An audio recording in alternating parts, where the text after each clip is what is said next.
여러분 안녕하세요. 지금부터 송의달 선임 기자와 강성진 고려대 교수와의 인터뷰를 말씀드리겠습니다. 사회주의 경제가 10이면 문 정부는 이미 7, 8까지 왔다.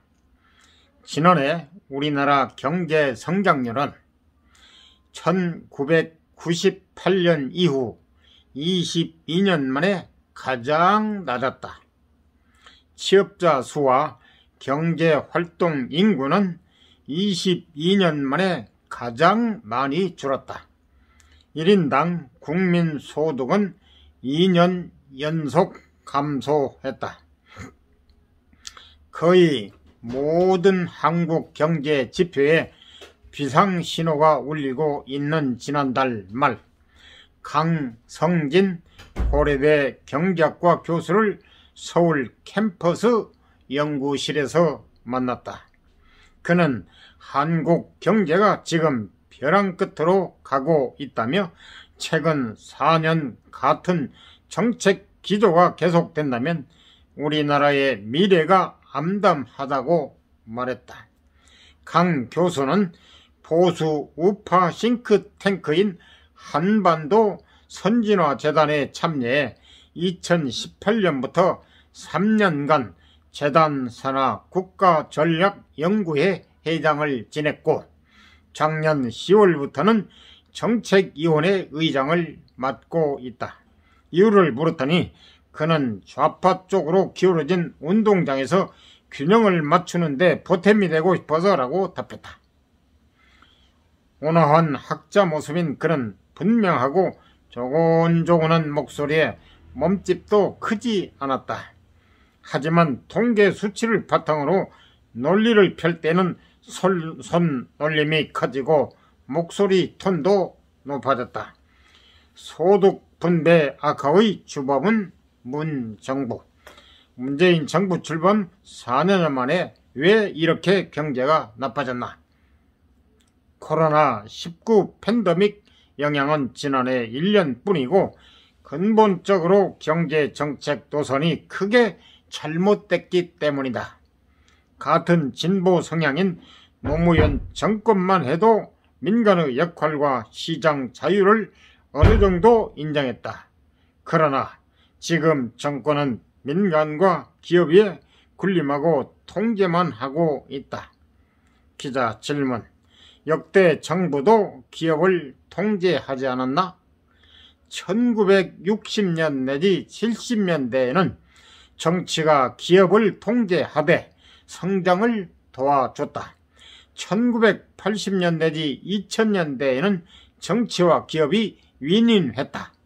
2020년대의 기업들은 정치가 자신들을 내버려 두기를 바란다. 그런데 지금 정권은 기업을 돕기는커녕 명령과 규제와 간섭으로 괴롭히고 있다. 기자, 2000년대 들어 보수 정부들도 규제와 간섭을 일삼았다. 거의 모든 정권이 일정 정도 코드 인사를 하고 기업을 동원한다. 그러나 문재인 정권만큼 지독하지는 않았다. 이 정권은 경제 살리기보다 선거 승리와 이념을 더 중시한다. 또 대기업과 기업인을 적대시하면서 다른 한편에서는 손을 벌리고 있다. 그런 점에서 너무 이선적이다. 부가가치를 창출 못하는 정치가 부가가치를 창출하고 세금을 내는 최대 원천인 기업에 정권 폼나는 일에 돈을 더 내놓으라고 윽박지르는 것은 민간에 가하는 권력 남용이다. 왜 이런 행태가 벌어질까? 기자 질문. 지금 정권은 기업인의 이윤 창출 행위 자체를 제악시하기 때문이다. 자본가와 기업인을 경제 양극화의 주범이라며 증오한다. 최근 국회를 통과한 산업재해법의 경우에 누가 봐도 사전 예방이 훨씬 중요한데 최고 경영자 CEO를 구속할 수 있도록 못 박았다. CEO가 구속되면 기업 경영은 물론 노동자의 고용까지 흔들린다. 강 교수는 이 대목에서 목소리를 높이며 소득 분배 얘기를 꺼냈다. 세금 납부 전 우리나라의 소득 분배는 OECD 회원국 가운데 최상위권인데 세후 소득을 기준으로 보면 OECD 최하위로 분류된다. 시장에선 소득 분배가 상대적으로 공정하지만 정부 개입 후 더 나빠지는 현상이 문재인 정부 들어 심화하고 있다. 소득 분배 악화의 주범은 시장이나 기업이 아니라 현 정부다. 기자, 완전 시장 경제를 0, 완전 사회주의 경제를 10이라고 할 때 지금 정부는 어느 정도인가? 노무현 정부는 6, 문재인 정부는 7, 8이다. 기업을 통제하고 명령하는 현 정권은 사회주의에 훨씬 가깝다. 이런 정부 통제형 사회주의적 방식으로는 글로벌 시장에 통합되고 시장 경제가 깊숙이 체질화된 한국 경제의 난제를 더 악화시킬 뿐이다. 기자 질문. 하지만 문 정부는 지난해 경제 성장률 가로 마이너스 1.0 가로 닫고 성장률이 OECD 회원국 중 2위라고 자랑한다. 우리 경제가 선방한 것은 맞는다. 문제는 막대한 재정 지출, 즉 정부 돈 풀기에 의해서라는 점이다. 현 정권은 중국을 의식해 코로나 발병 초기 중국으로부터의 국경 봉쇄를 너무 늦게 했다. 재난 지원금 등을 풀고 소비 장려에 나섰지만 이미 코로나가 확산해 실기했다. 코로나 방역 통제에 성공한 베트남과 대만은 지난해 각각 3% 가까운 성장을 했다. 강 교수는 하루에 몇만 명씩 코로나 확진자가 나온 미국도 문재인 정부처럼 재난지원금을 4차, 5차까지 주지는 않고 있다. 정부 돈을 훨씬 덜 쓴 선진국보다 지난해 선방했다고 떠드는 건 어리석음과 오만의 극치라고 말했다. 기자, 다음 2기 때는 금모기 운동 불가능. 다음 달 서울, 부산 보궐선거를 앞두고 또 엄청난 돈을 푸는데 기업을 지워 국부를 늘리는 데는 관심도 능력도 없는 재정 중독형 포퓰리즘 정부이기 때문이다. 포퓰리즘 정책을 쓰다가 망가진 그리스와 베네수엘라의 차베스 정부를 닮아가고 있다. 기자, 우리나라 국가 부채는 선진국이나 OECD 회원국 전체로 보면 양호하지 않나? GDP, 즉 국내 총생산 대비 국가 채무 비율은 그렇다. 더 심각한 것은 문재인 정부 집권 초부터 국가 채무가 급증하고 있다는 점이다. 2017년 670조 원이 든 국가 채무는 내년에는 1000조 원이 넘을 전망이다. 대한민국 정부 수립 후 69년간 1948년 내지 2017년 국가 부채 670조 원의 절반 정도가 문 정부 5년 만에 새로 생긴다니 말이 되나?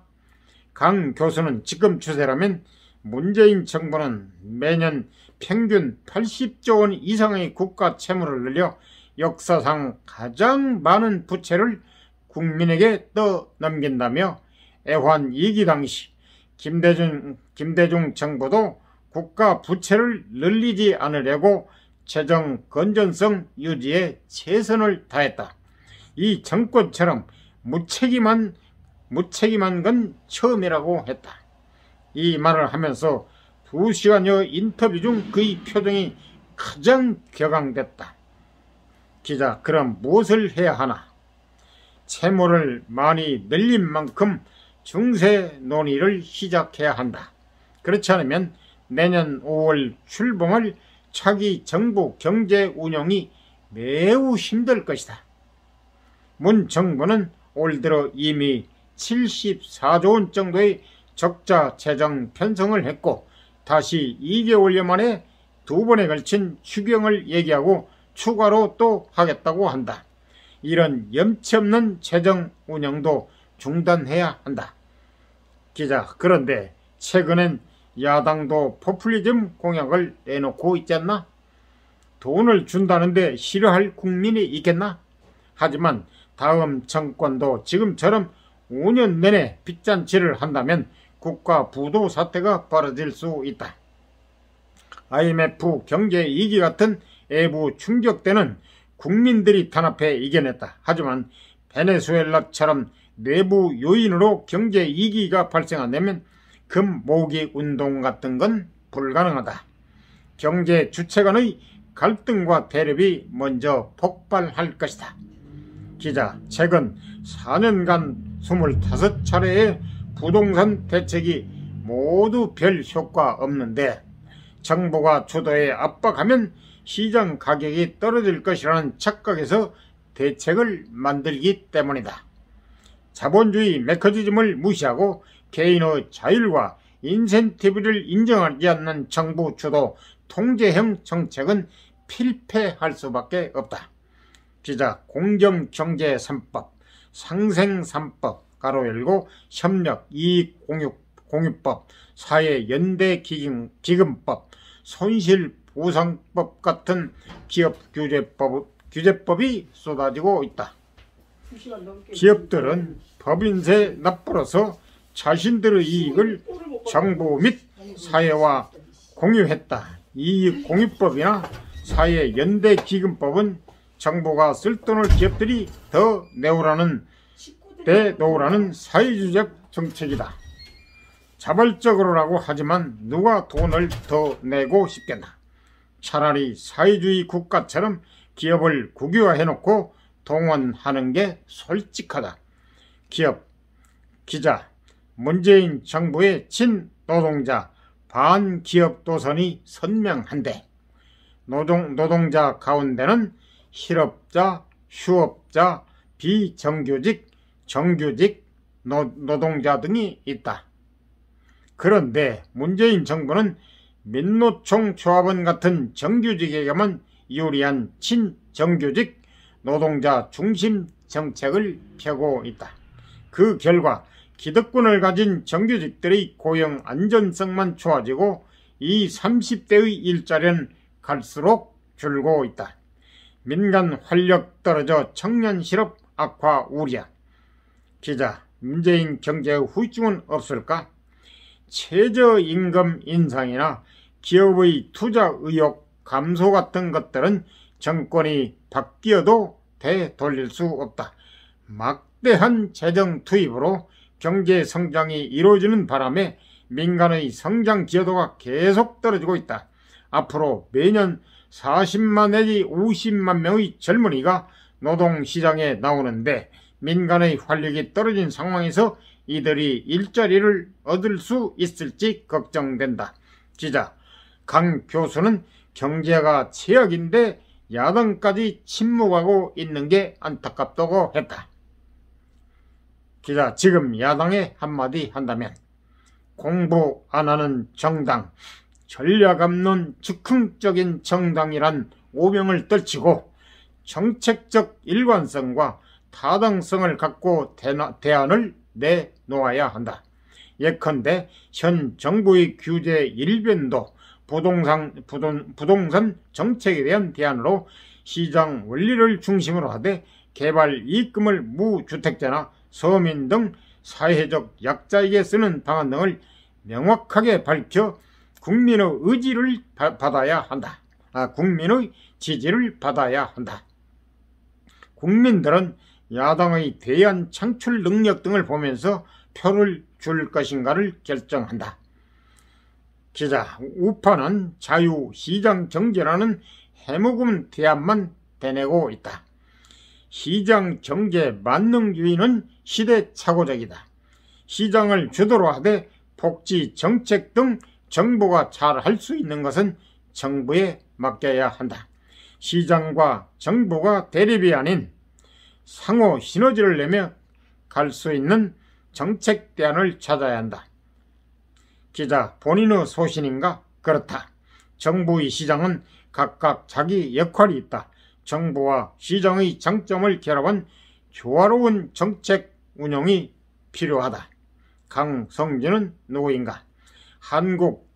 한국경제연구학회 회장과 한국경제학회 부회장을 지낸 중진 학자이다. 제주 출신으로 고려대 경제학과 졸업 후 미국 스탠퍼드 대학에서 경제학 박사학위 경제발전론 전공을 받았다. 일본 스쿠바대 교수를 거쳐 2003년부터 고려대 교수로 있다. 이상입니다. 도움이 되셨다면 구독, 좋아요 꾹 눌러주세요. 감사합니다.